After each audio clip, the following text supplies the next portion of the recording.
explain a little bit about what your brand is and... Yeah, Jamuru. I started Jamuru in 2003 in New York City. For me, it was, when I was living in New York, the key of it was I didn't find any brand that was speaking to my culture. You know, I was seeing the Sean Johns, I was very into sportswear at that time. So the key that what happened was, I was like, where do I fit in this story? It's 8 million people, and how does Africa fit into it?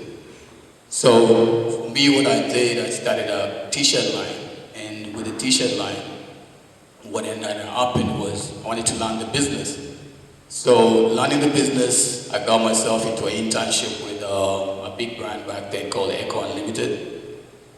And with Echo, worked with them for 3 months, kind of learned the business of clothing, and then from there, from production to sales to marketing to placement and all that, to seeding.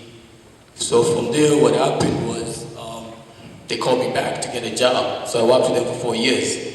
From working with them for 4 years, after I left, I decided to concentrate on my brand. So I had to start building my brand from screen printing, production, distribution, getting into doors, into different sales points. So that brought another challenge. The biggest challenge was as an African brand, there was no one who was interested in buying into Africa. No one understood that there was a market in Africa at that time. So what I decided to do, I flipped it. I decided, let me start an online store.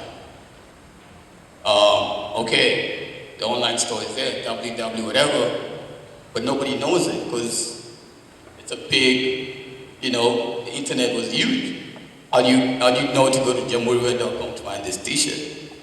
So because I had been trained in marketing as well at Echo, I decided to jump into seeding. And with the seeding, God was great. Met a guy called Jay-Z who ended up wearing my t-shirt and my hoodie.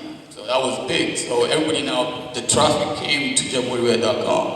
So when that came, that idea of Africa changed because Jay-Z is this enigma. Now I could get into stores. drjays.com called me, bought Jamuri Wear, I was in there, and then sold out actually. I think we're the first African brand to get on drjays.com. And